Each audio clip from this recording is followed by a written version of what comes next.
എപ്പിസോഡിന്റെ opening സീനിൽ big മോമിന്റെ assistance അവരെല്ലാവരും ലൂഫിയെ കണ്ട് അവന്റെ അടുത്തേക്ക് വരികയാണ്. നാമിയാണെങ്കിൽ അവളെ കൊണ്ട് കഴിയും പോലെ ലൂഫിയെ സംസാരിച്ച് കൺവിൻസ് ചെയ്യാനായിട്ട് ശ്രമിക്കും. പക്ഷെ ലൂഫി അവന്റെ തീരുമാനത്തിൽ പാറ പോലെ ഉറച്ചു നിൽക്കുകയാണ്. ആരൊക്കെ വന്നാലും എനിക്ക് യാതൊരു കുഴപ്പമില്ല സാഞ്ചി, അവൻ വരാതെ ഞാൻ ഇവിടുന്ന് പോകില്ല എന്ന് പറഞ്ഞ് അവനങ്ങനെ ടെററായിട്ട് നിൽക്കും. അടുത്ത നിമിഷം ബിഗ് മോമിന്റെ അസിസ്റ്റൻസ് അവന്റെ ക്ലോസ് എത്തും. അത് കാണേണ്ട താമസം ആ മോൺസ്റ്റർ ട്രീയും ബാക്കിയുണ്ടായിരുന്ന മരങ്ങളും അവറ്റകളെല്ലാം രക്ഷിക്കടാ എന്ന് നിലവിളിച്ച് 100-110 ഓടുകയാണ്. ലൂഫി ആണെങ്കിൽ ആ വന്ന വില്ലന്മാരെ എല്ലാവരെയും നോക്കി അങ്ങനെ നിൽക്കുകയാണ്. ഓൾറെഡി ഒരുപാട് അടിയിടിയൊക്കെ കിട്ടിയതുകൊണ്ട് തന്നെ അവനെ കൊണ്ട് നേരെ നിവർന്നു നിൽക്കാൻ കഴിയാതെ അവന്റെ കാലൊക്കെ വിറയ്ക്കാണ്. വന്നവരാണെങ്കിൽ ലൂഫിയോട് ചോദിക്കും, സത്യം പറയും, താഞ്ചിയുടെ ടീംമേറ്റ് സ്ട്രോ ഹാറ്റ് ലൂഫി അത് നീയല്ലേ? അതിന് ലൂഫി ആണെങ്കിൽ നൈസായിട്ട് അവരെ നോക്കി തലയാട്ടുകയാണ്. അവരാണെങ്കിൽ ദേഷ്യപ്പെട്ട് പറയും, നിനക്കെത്ര ധൈര്യം ഉണ്ടെങ്കിൽ ഞങ്ങളുടെ എല്ലാം ഹെഡ് സാക്ഷാൽ ബിഗ് മോമിന്റെ മകൻ ക്രാക്കറിനെ അവനെ നീ തല്ലിക്കൊല്ലും. ഞങ്ങൾക്കറിയാം ആ ബീസ്റ്റ് ട്രീയും ബാക്കിയുള്ള ട്രീസും ഒക്കെ നിങ്ങളെ സപ്പോർട്ട് ചെയ്തു അല്ലേ? അത് കേട്ട ട്രീ ആണെങ്കിൽ അയ്യോ ഇല്ല ഞാൻ സപ്പോർട്ട് ചെയ്തിട്ടില്ല എന്ന് വിളിച്ചു കൂവി മുൻപോട്ടേക്ക് പാഞ്ഞോടും. അവർ ലൂഫിയുടെ തൊട്ടടുത്തേക്ക് വരും. ഞങ്ങൾക്കറിയാം നീ ഒറ്റയ്ക്കല്ല, നിന്റെ ഫ്രണ്ട്സും ഇവിടേക്ക് എത്തിയിട്ടുണ്ടെന്ന്. ഒരു കാരണവശാലും നിന്നെയും നിന്റെ ഫ്രണ്ട്സിനെയും വെറുതെ വിടില്ല എന്ന് പറഞ്ഞ് അതിലൊരു ജയന്റ് ഹോക്കി പവറുമായിട്ട് ലൂഫി അടിക്കാൻ ചാടി വരും. ലൂഫി ആണെങ്കിൽ മറിച്ചൊന്നും ചിന്തിക്കാതെ അവന്റെ കൈ ചുരുട്ടി വന്ന ജയന്റ് പേഴ്സണെ അട്ടിച്ച് ദൂരേക്ക് തെറിപ്പിക്കും. ലൂഫിയുടെ ഭാഗത്തു നിന്ന് അങ്ങനെ ഒരു പഞ്ച് അത് ആരും തന്നെ പ്രതീക്ഷിച്ചില്ല. ലൂഫി ആണെങ്കിൽ വിളിച്ചു പറയും, അതെ ഞാൻ തന്നെയാണ് ആ ക്രാക്കറിനെ കൊന്നത്. ധൈര്യമുള്ളവര് എന്നോട് ഫൈറ്റ് ചെയ്യും. അത് കേൾക്കേണ്ട താമസം അവരെല്ലാവരും റൗണ്ട് ചെയ്ത് ലൂഫിയെ പഞ്ച് ചെയ്യാണ്. ലൂഫി ആണെങ്കിൽ അവന്റെ സർവ്വ പവർ ഉപയോഗിച്ച് സെക്കൻഡ് ഗിയറിലേക്ക് മാറി അവറ്റകളെ അച്ചരം പൊച്ചറ ആഞ്ഞു തല്ലി ഓരോ ഭാഗത്തേക്ക് തെറിപ്പിക്കും. അതിനുശേഷം അവന്റെ വയറ്റില് ഒരുപാട് കാറ്റ് അത് സ്റ്റോർ ചെയ്ത് നല്ല ഫോഴ്സിൽ വായിലൂടെ പുറത്തേക്ക് വിടുകയാണ്. അത് വലിയൊരു ചുഴലിക്കാറ്റായി മാറി ചുറ്റുമുള്ളവരെ വീണ്ടും കുറെ ദൂരത്തേക്ക് കൂടെ അത് തെറിപ്പിച്ച് കൊണ്ടുപോകും. ഇവിടെ നാമിയാണെങ്കിൽ ആ മരത്തിനോട് ഒരുപാട് റിക്വസ്റ്റ് ചെയ്യും തിരികെ പോവാൻ. പക്ഷെ അതാണെങ്കിൽ മുൻപോട്ടേക്ക് തന്നെ ഓടും. കട്ട് ചെയ്ത ഇവിടെ പുട്ടിങ് അവള് സാഞ്ചിയെ മാറ്റി നിർത്തി നടന്ന എല്ലാ കാര്യങ്ങളും ഡീറ്റെയിൽ ആയിട്ട് അവനോട് പറഞ്ഞു കഴിഞ്ഞു. സാഞ്ചിക്കാണെങ്കിൽ അതെല്ലാം കേട്ട് വലിയ ഷോക്ക്. അവള് പറയും, ഈ മാരേജിനെ കുറിച്ച് ഓർത്ത് നിങ്ങൾ വിഷമിക്കേണ്ട കാര്യമില്ല. ഞാൻ നിങ്ങളെ നിങ്ങളുടെ ഫ്രണ്ട്സിന്റെ അടുത്ത് എത്തിക്കുമെന്ന് വാക്ക് കൊടുത്താണ്. പക്ഷെ എന്നെ കൊണ്ട് ആ വാക്ക് പാലിക്കാനായില്ല. നിങ്ങൾ എത്രയും വേഗവും നിങ്ങളെ ജീവനെ കരുതുന്ന ഫ്രണ്ട്സിന്റെ അടുത്തേക്ക് പോകണം. അവരോടൊപ്പം ഇവിടുന്ന് തിരികെ പോകണം. ഇവിടെ അതിന് എന്ത് പ്രശ്നം ഉണ്ടായാലും അത് ഞാൻ ഫേസ് ചെയ്തോളാം. അതിന് യാതൊരു കുഴപ്പമില്ല എന്ന് പറയും. സാഞ്ചി ആണെങ്കിൽ അവന്റെ കയ്യിലുള്ള ആ ബ്രേസ്ലെറ്റ് കാണിച്ചു കൊടുക്കും. ഇതിന്റെ കീ ഉള്ളത് നിന്റെ അമ്മയുടെ കയ്യിലാണ്. അത് മാത്രമല്ല, ഞാനിപ്പോ ഇതിന് വഴങ്ങിയിട്ടില്ല എങ്കിൽ എനിക്ക് വേണ്ടപ്പെട്ടവരെ എല്ലാവരെയും ഇവരെല്ലാവരും ചേർന്ന് കൊന്നു കളയുമെന്ന് പറഞ്ഞ് നടന്ന എല്ലാ കാര്യങ്ങളും പറഞ്ഞ് സാഞ്ചി ആണെങ്കിൽ അവന്റെ ഫേസ് മാസ്ക് അത് ഊരി കാണിക്കും. അത് കണ്ട് അവൾ ഞെട്ടും. അവിടുന്ന് അങ്ങനെ സീൻ കട്ട് ചെയ്ത് ഇപ്പൊ ലൂഫിയെ കാണിക്കും. ലൂഫി ആണെങ്കിൽ മണിക്കൂറുകളായിട്ട് ഒറ്റയ്ക്ക് നിന്ന് ആ വില്ലന്മാരോട് എല്ലാവരോടും ഫൈറ്റ് ചെയ്തുകൊണ്ടേയിരിക്കും. വില്ലന്മാർക്കാണെങ്കിൽ ഏകദേശം ലൂഫിയുടെ പവറും കഴിവും എല്ലാം തന്നെ ബോധ്യപ്പെട്ട് കഴിഞ്ഞു. എങ്കിലും അവരവരുടെ ആറ്റിറ്റ്യൂഡ് വിട്ടുകൊടുക്കാതെ ലൂഫിയെ വെല്ലുവിളിച്ചുകൊണ്ടേയിരിക്കും. നിന്നെ കൊണ്ട് ഒരിക്കലും ബിഗ് മോമിനെയോ തോൽപ്പിച്ച് നിന്റെ ഫ്രണ്ട് സാഞ്ചിയുമായിട്ട് ഇവിടുന്ന് പോകാനാവില്ല. ഞങ്ങളുടെ ഒരാളെ കൊന്നുകളഞ്ഞ് നിന്നെ ജീവനോടുകൂടെ ഈ ഐലാൻഡിൽ നിന്ന് തിരികെ പോവാൻ ഞങ്ങൾ അനുവദിക്കില്ല എന്ന് പറഞ്ഞ് അവരും അവരെ കൊണ്ട് പറ്റും പോലെ ഫൈറ്റ് ചെയ്യും. ഒരു ക്രീം മാൻ ആണെങ്കിൽ അവന്റെ കയ്യിലുള്ള ക്രീം അതുപയോഗിച്ച് ലൂഫിയുടെ ദേഹം ആകെ പൊള്ളിക്കും. അപ്പൊ വേറൊരുത്തൻ അവന്റെ ഒരു ഇല്യൂഷൻ പവർ ഉപയോഗിച്ച് ലൂഫിയെ പതിയെ ഉറക്കി അങ്ങനെ മയക്കി താഴെയിടും.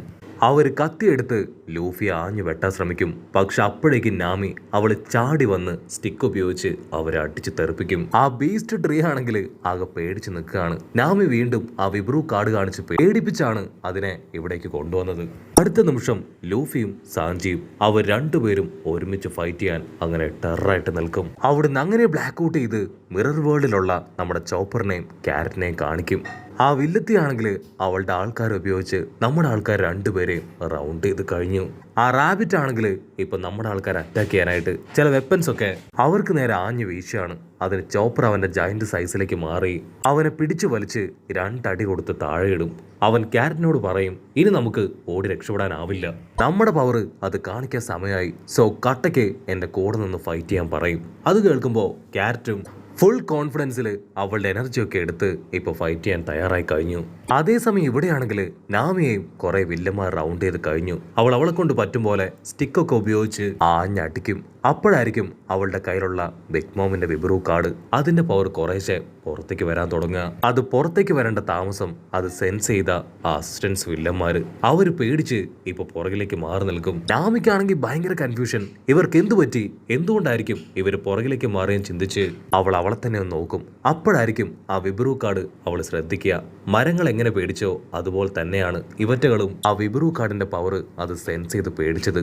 വാവ്, ഇത് ഇവർക്കും വർക്കാവോ, ഇത് ശരിക്കും സൂപ്പർ ആണെന്ന് പറഞ്ഞ് അവളങ്ങനെ വീശി കാണിക്കും. മറ്റൊരു ഭാഗത്ത് 3 വില്ലന്മാര് ഹോക്കി പവറുമായിട്ട് ലൂഫിക്ക് നേരെ പാഞ്ഞടുക്കുകയാണ്.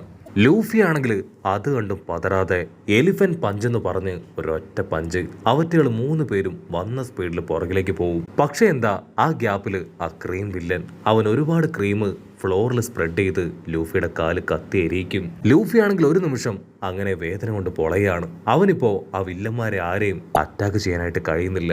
അവിടുന്ന് എങ്ങോട്ടെങ്കിലും ഓടാന്ന് കരുതിയ ആ ക്രീമിന്റെ പവർ അവന്റെ കാലുകളെ അബ്സോർബ് ചെയ്തുകൊണ്ടിരിക്കുകയാണ്. കട്ട് ചെയ്ത ഇവിടെ സാഞ്ചി അവൻ നടന്ന സംഭവങ്ങളെല്ലാം അവളോട് പറയാണ്. നിന്റെ അമ്മ ആ ബിഗ് മോം അവൾ ഓൾറെഡി വലിയൊരു പടയെ തന്നെ ലൂഫിയ ടീമിനെ തകർക്കാൻ പറഞ്ഞയച്ചു കഴിഞ്ഞു. അവരുടെ അവസ്ഥ അതെന്തായിരിക്കുമെന്ന് എനിക്കറിയില്ല. അത് കേട്ട് അവളാണെങ്കിൽ ഒരുപാട് വിഷമത്തിൽ കരയാൻ തുടങ്ങും. സാഞ്ചി പറയും, 13 വർഷങ്ങൾക്ക് മുൻപ് ഞാൻ ഈ നരകത്തിൽ നിന്ന് രക്ഷപ്പെട്ടു പോയതാണ്. പക്ഷെ ഇപ്പൊ വീണ്ടും വിധി എന്നെ ഇവിടേക്ക് കൊണ്ടുവന്ന് എത്തിച്ചു. ഇവിടുന്ന് രക്ഷപ്പെട്ട് ഞാൻ പുറത്തു പോയി ജീവിച്ച ആ 13 വർഷക്കാലം, അപ്പോഴാണ് സത്യത്തിൽ ഞാൻ കുറച്ചെങ്കിലും ഹാപ്പി ആയിട്ടിരുന്നത്. ലൂഫിയുടെ ടീമിൽ ചേർന്നതിൽ പിന്നെ എനിക്ക് നഷ്ടപ്പെട്ടു പോയതെല്ലാം പതിയെ ഒന്നൊന്നായി കിട്ടാൻ തുടങ്ങി. എന്റെ കുക്കിംഗ് ലൈഫ് അത് ഒരുപാട് ഇംപ്രൂവ്ഡ് ആയി. മാത്രമല്ല അഡ്വഞ്ചറൽ ലൈഫിൽ ഞാൻ ഭയങ്കര ഹാപ്പി ആയിരുന്നു. ഇപ്പോഴത്തെ എൻ്റെ ഒരേ ഒരു ആഗ്രഹം, ഞാൻ കാരണം എൻ്റെ മാസ്റ്റർ ഷെഫിനും ഫ്രണ്ട്സിനും ഒന്നും സംഭവിക്കാൻ പാടില്ല എന്ന് മാത്രമാണ്. എൻ്റെ സന്തോഷവും അഡ്വഞ്ചർ ട്രിപ്പും അതെല്ലാം തന്നെ ഇവിടം കൊണ്ട് അവസാനിക്കാൻ പോവാണ്. പുട്ടിങ് ആണെങ്കിൽ ഇതെല്ലാം കേട്ട് കരയുകയല്ലാതെ മറ്റൊന്നും പറയില്ല. അതേസമയം ഇവിടെ ലൂഫി ആണെങ്കിൽ ആ ഒരു ക്രീം പവറിൽ പെട്ട് താഴേക്ക് അടിച്ചു വീഴും. നാമി അവളെ കൊണ്ട് പറ്റും പോലെ ആ വില്ലന്മാരുടെ മുൻപിൽ സ്റ്റിക്കൊക്കെ വെച്ച് ഫൈറ്റ് ചെയ്യും. ഇവിടെ പുട്ടിങ് ആണെങ്കിൽ തീർത്ത് പറയും, പ്ലീസ് ദയവ് ചെയ്ത് ഇനി കൂടുതലൊന്നും പറയരുത്, എനിക്കത് കേൾക്കാനുള്ള ത്രാണിയില്ല. നിങ്ങൾ ഇത്രയും കാലത്തിനിടയിൽ ഒരുപാട് അനുഭവിച്ചിട്ടുണ്ട്. ഇനിയും നിങ്ങൾ ഇവിടെ കിടന്ന് നരഹിക്കാൻ പാടില്ല. എങ്ങനെയെങ്കിലും നിങ്ങളുടെ ഫ്രണ്ട്സുകളെ കണ്ടെത്തി ഇവിടുന്ന് രക്ഷപ്പെട്ടു പോകണം. അതിന് എന്നെ കൊണ്ട് കഴിയുന്ന എല്ലാ ഹെൽപ്പും ഞാൻ ചെയ്യും. എനിക്ക് കല്യാണം നഷ്ടപ്പെട്ട കുഴപ്പമൊന്നുമില്ല. ഓൾറെഡി നിങ്ങൾ എന്നെ മാരേജ് ചെയ്യാമെന്നൊന്നും പറഞ്ഞിട്ടില്ലല്ലോ. അത് കേട്ട് സാഞ്ചിക്കും ഒരുപാട് വിഷമാവും. ഇവിടെ നാമി അവളാണെങ്കിൽ വയലറ്റ് കളറിൽ ഒരു വലിയ തണ്ടർ പവർ ക്രിയേറ്റ് ചെയ്ത് ഒരൊറ്റ അടി അടിക്കും. ആ പവറിൽ കുറെ വില്ലന്മാര് അങ്ങനെ പൂർണ്ണമായിട്ടും തകർന്ന് താഴെ വീഴും. ലൂഫിക്കാണെങ്കിൽ സാഞ്ചിയെ കുറിച്ച് ഓർത്ത് ഒരുപാട് ടെൻഷനാണ്. ഇവിടെ സാഞ്ചിക്കും ലൂഫിയെ കുറിച്ച് ഓർത്തുള്ള ടെൻഷൻ തന്നെ ആയിരിക്കും. സാഞ്ചി അല്പനേരം ലൂഫിയെ കുറിച്ച് തന്നെ ചിന്തിക്കും. അതിനുശേഷം അവളുടെ അടുത്തേക്ക് വന്ന് പുട്ടിങ്ങിനെ ടൈറ്റായിട്ട് ഹഗ് ചെയ്ത് അവളോട് പറയും, എനിക്ക് നിന്നെ മാരേജ് ചെയ്യാൻ 100% സമ്മതമാണ്. അത് കേട്ട് പുട്ടിങ് അവളങ്ങനെ വണ്ടറടിച്ച് ഷോക്കായിട്ട് നിൽക്കുന്നതോട് കൂടെ ഈ ഒരു എപ്പിസോഡും അവസാനിക്കുന്നു.